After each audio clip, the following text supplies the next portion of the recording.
It's another Getting Real with Ashleydawn. I'm Ashleydawn, and I want to get real with you. So, I want to talk to you about the one that got away. That job that you wanted that didn't happen. That relationship that you wanted that didn't happen. Or maybe you were in the relationship and it didn't work out. Maybe you did something. Maybe you didn't do something. And you just keep thinking and looking over your shoulder at what was or what once was. And you keep thinking, well, if I would have done this differently, if I would have done this, if I would have said this differently, if I would have responded to that text message differently, if I would have said I was sorry, would things be different? Hi, my name's Ashleydawn, and every video that I put out, there's a reason, and most of the reason is because I've personally walked through something or am walking through something currently. It's not easy. It's not easy when you have something good, right? And you realize, okay, God might want more for me, and so you give it up. It's so easy to look back at what was and question yourself and want it again, right? Let's look back to the Bible. The Israelites that had been rescued from slavery, that had been rescued from Egypt, they kept looking over their shoulder.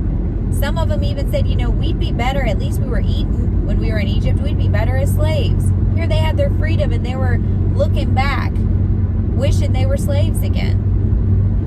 Maybe there's something bad in your life that God has delivered you from. Maybe it was a bad relationship. Maybe you weren't treated the way you should have been treated. And at the time, you were just thinking it was the greatest thing on earth because your needs were getting met, or, maybe you were feeling validated, or you were feeling important, or maybe those insecurities, somebody was constantly making you feel special. And it was bad, but you were just happy you had somebody, right? At least you weren't alone. And you guys broke up. God delivered you from that relationship, and you're so focused on being lonely and wanting them back that you can't see that God did you a favor. God blessed you by taking it out of that toxic relationship, taking you out of that toxic environment. Maybe you were abused. Maybe the person you were with was abusing you, but you were just happy that you had somebody. You didn't have to pay your bills. They paid your bills for you. You didn't have to, worry about who you were, sleeping with. Let's be real. This is getting real.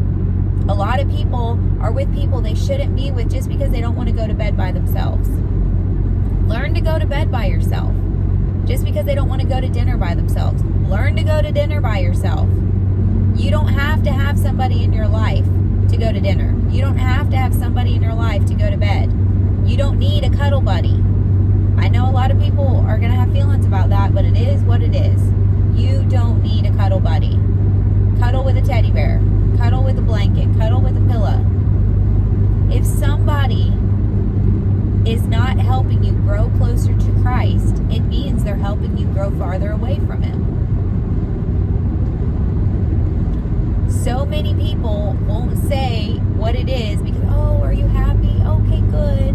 Oh, are you enjoying your life? Okay, good. No.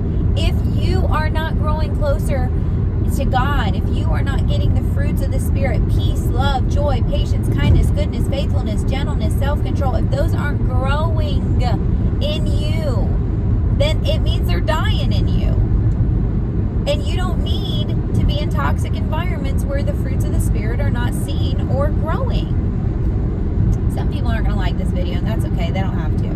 This isn't for them. This is for people that want to grow. This is for people that want to get as close to God as they possibly can, that want to have a better life, that want to have a better future. That's who this video is for. The Israelites kept looking back in Egypt. They kept looking at what they used to have. Well, we were eating. Well, we knew where we were sleeping. Yeah, but you were being beaten. You were being abused. You were slaves. You were in bondage. It wasn't a healthy environment. Did you forget about that? Are you so focused on change and trying something new and trusting God?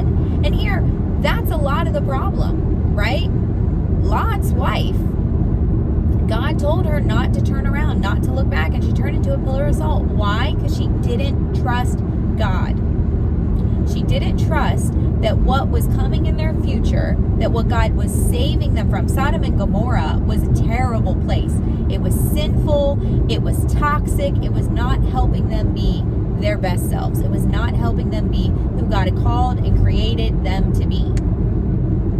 It was poisoning their family. It was poisoning their children. And Lot's wife looked back. She looked back at what was. She looked back at what she felt like God was taking from her.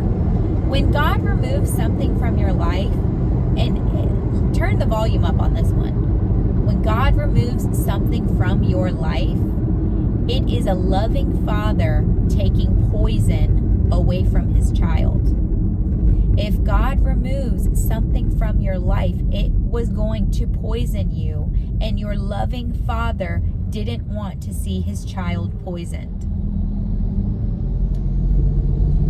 Yes, Lot and his wife were doing lots of things that they shouldn't have been. Yes, they chose to live in a place of sin and filth and immorality and violence, but God still looked at them with love. God still had good plans for them. God still wanted to bless them. A lot of it was because of Abraham and the blessing on Abraham's life. And because Lot was related to Abraham, and because Abraham loved Lot, Lot found favor in God's eyes. Some of you haven't realized that you found favor in God's eyes, and God keeps trying to keep you from drinking poison, keep you from eating poison, keep you from being in poisonous environments. And you think that God's being mean. You think that God's taking away something good, but you can't see that if God would have allowed it to stay in your life, it would have poisoned you or killed you. Do you know that sin kills everything it touches? It's like mold. Mold kills everything that it touches. It sucks the life out of it. It sucks the oxygen out of it. Sin does that too. You don't realize it at first. At first, it's fun. At first, it's exciting, right? Your heart rate starts pumping when you're doing something you know you shouldn't be doing. Your heart beats real fast and you're like, it's exciting. Is it? It's like going to the store and buying a bunch of stuff and not looking at the price tag. Sin doesn't show you how much it's going to cost at the end.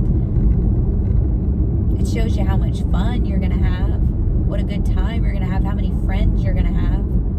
But you're going to be left lonely and empty at the end of it. Sin doesn't show you that in the beginning, or you'll never do it.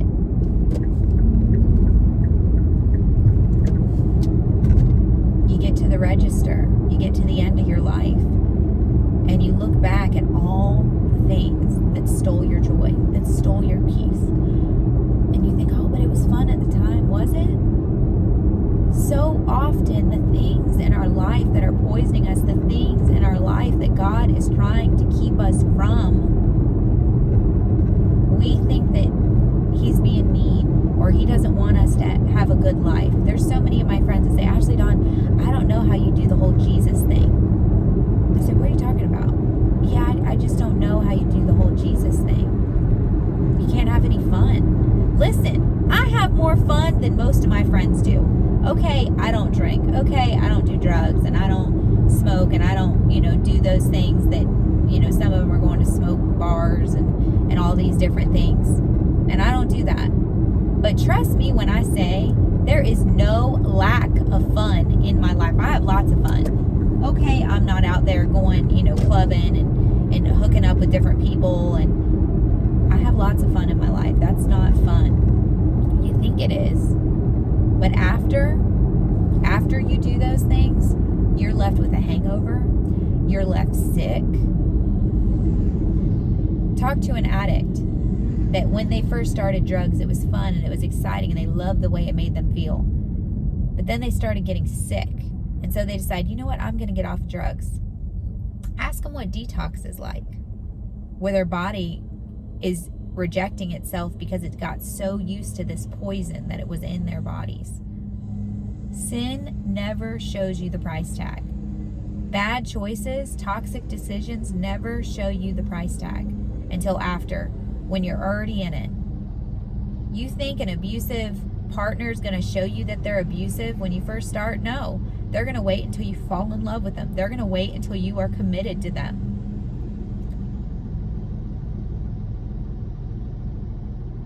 It's so easy for us to look back at what was, to look back at the things in our life that aren't there anymore and blame God or be mad at God and want them back. But God is doing us a favor. And here's the thing, and you say, well, Ashleydawn, this, got dark really fast. Here's the thing. If there was something good in your life and it's not there now, maybe it was the timing. Maybe the timing was off. Maybe you needed to grow. Maybe you needed to learn some things before that good thing could happen. There's been a few times in my life that I was dating really good guys. Good guys. And it didn't work out for whatever reason. And I've gone over it, again and again. And I've looked at it like, okay, God, why didn't this work? He was a good guy. He loved you. We went to church together. We did Bible studies together. We sought your will, and it still didn't work. And God's revealed different things to me that I was very immature, that I needed to grow, that I needed to learn things that I wouldn't have been able to learn in that relationship had I stayed in it. And so even when a good thing isn't in your life anymore, there's a reason. We serve a good God. He is a loving God. He is a loving Father. He wants good things for us. And if we trust Him, He will give those good things to us. But it takes time. It takes time to understand that His ways are not our ways, that His thoughts are not our thoughts. They're so far, high, and above. He knows what's going to happen 5 years from now. We don't. He knows what's going to happen 10 years from now. We don't. He knows how this choice that I'm making today is going to impact tomorrow, and then the next day, and then the next day, and then the next day. And He knows how all of those choices are going to add up and are going to impact my future. He can see that. He can see that in your life too. And it's so easy for us to think, well, God, I don't know what God's doing. God does. God knows exactly what He's doing. And He's got good, beautiful, wonderful plans for us. We just have to trust Him. We just have to believe that He knows more than we know. And we have to put our life in His capable hands. Okay, that guy that you can't stop thinking about, that guy that you feel like is the one that got away, if he was for you, he's still for you. If he wasn't for you, then he's still not for you. Here's the thing. If somebody wants to be in your life, they will be. And if somebody does not want to be in your life, they won't be. You cannot force anybody to want something they don't want, and you can't force anyone not to want something that they do want. And you say, well, I missed it. No, you didn't. You didn't miss anything. God's plans and purposes are still God's plans and purposes. Our problem is we don't trust Him. And I'm speaking about myself too. We don't trust Him. It's like a potter, is doing something on the wheel and they're making pottery. What if the pottery, while the potter was molding it, jumped off of the wheel and said, you know what, I really wanted to be a vase, and it doesn't look like you're making me a vase, so I'm just going to jump off. And you say, well, clay doesn't do that. I know, but just humor me for a second. If the clay jumped off of the wheel while the potter was still forming it and said, I wanted to be a vase, you didn't make me a vase. Why didn't you make me a vase? I wanted to be a vase. And the potter says, well, I was making you a vase.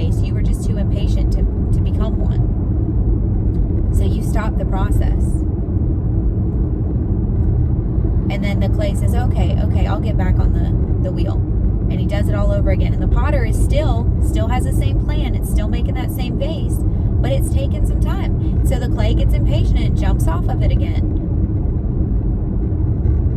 And says, I really wanted to be a vase. I waited a long time and I thought you were going to make me a vase. And the potter says, I'm still making you a vase. You jumped off. And so the clay jumps back on. Now, you have to understand, every time the clay jumps off, the potter has to start over. The potter has to begin again. Has to get the wheel wet again. It has to get the right consistency of the clay and the water.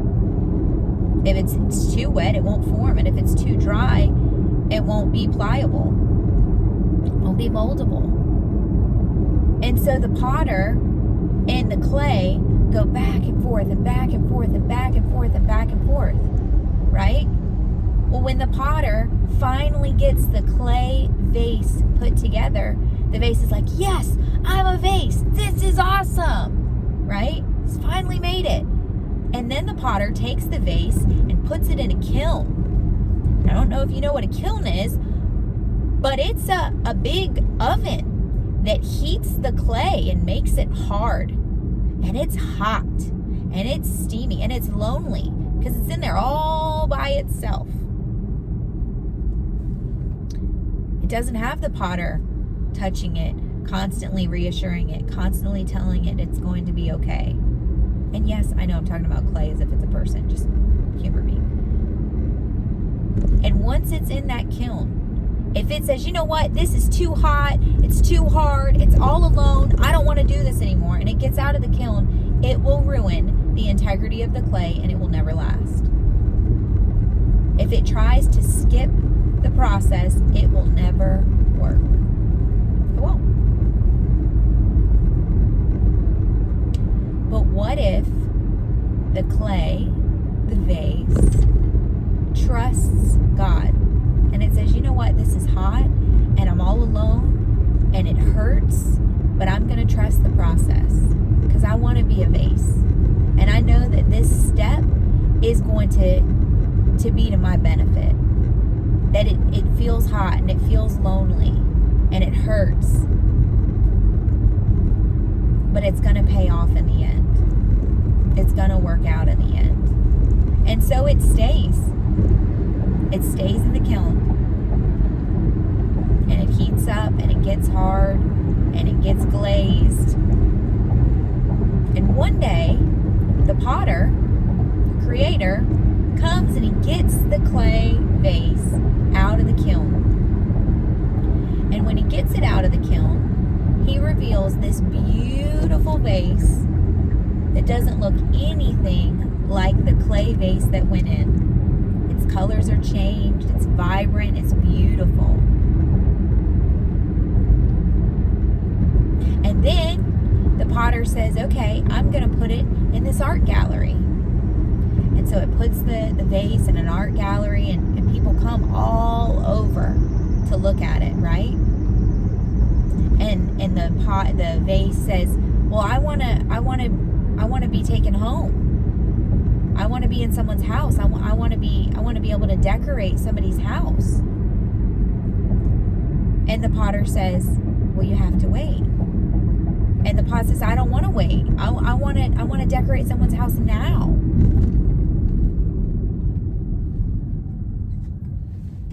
Do you see the point I'm making? So often, God has this beautiful plan for our life, but we try to redirect His plan to fit our timing, to fit our design, to fit our plans. If at any step of the potter's process, and God is the potter in this and we are the clay, if at any step in the potter's process, the clay does not want to be in the potter's hand, it's not going to reach the destination the potter has designed. And the same thing happens for us. We run from God's plans for our lives. We run from the plans and the purposes, and we think we know better. And then we get upset that things aren't going the way that we want them to go. We got to stop looking back at the one that got away. We got to stop looking back at the missed opportunities, the job that we didn't get, the house that we don't have. I was talking to somebody the other day and I said, lust isn't always sexual. Sometimes we lust after things we don't have. My lust and your lust are two totally different things. The things that trip me up are not the things that trip you up.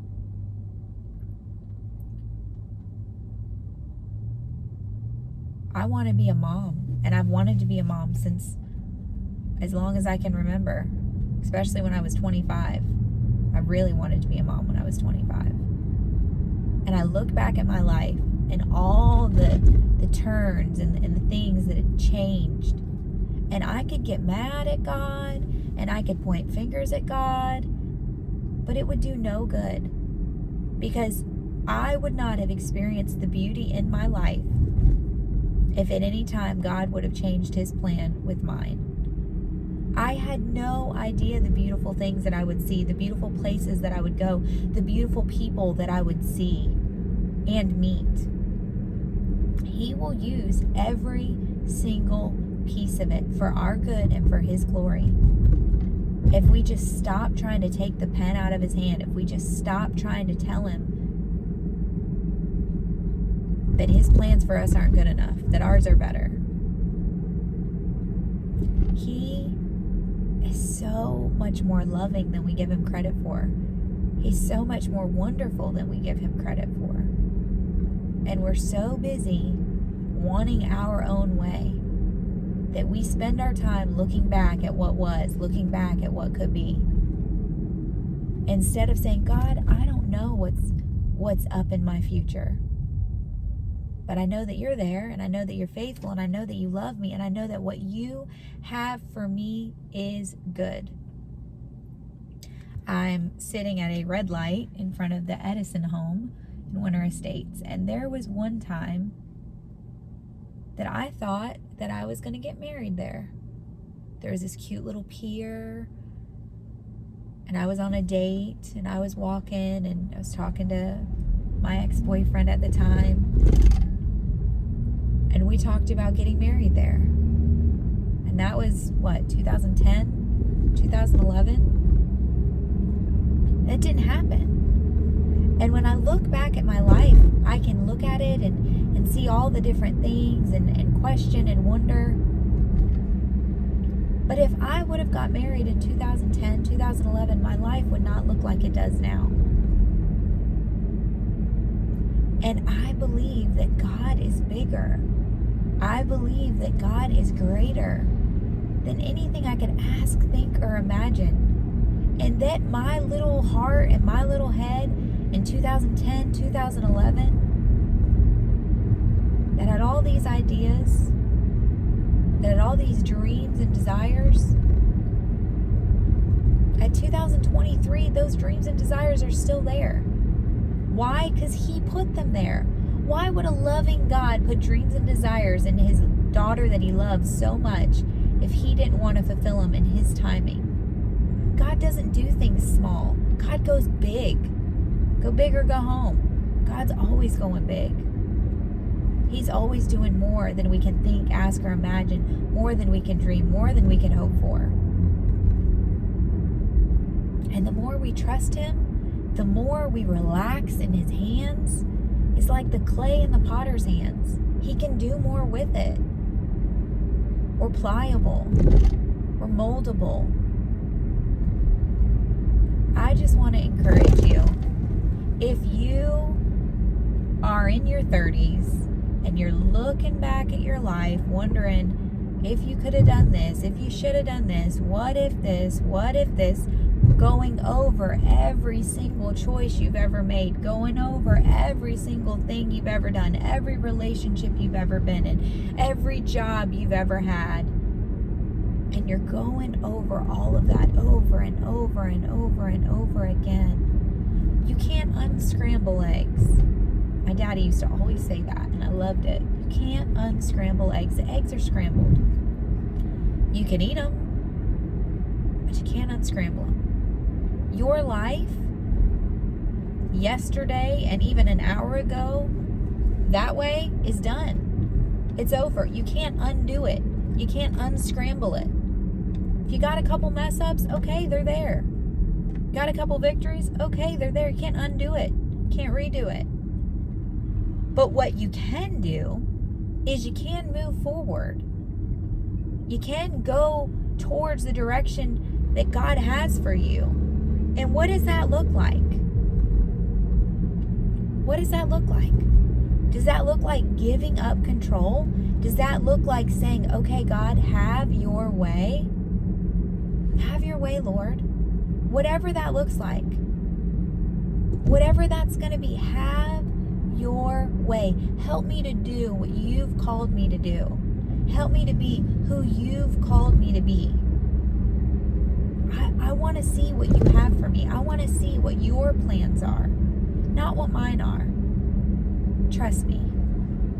If you give up the need to control your life, you give up the need to control God's plans for you, and you just let God be God, you just let God show you what He has for you, you will be amazed.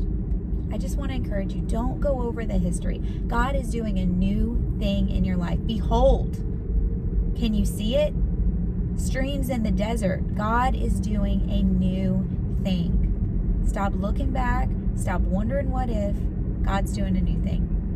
I love you, but more importantly, God loves you. You are seen, you are celebrated, and you are oh so very loved. He has great, great, great plans for you. I know I said that a lot, but He does. We got to stop wondering what if. We've got to stop looking backwards. If it's meant to be, it will be. If God wants it to happen, it will happen. There is nothing on earth that can separate you from God's love for you. There is nothing on earth that can separate you from God's plan for you other than you. If you run away from it, that'll separate you real quick. I love you. I'll catch you in the next one.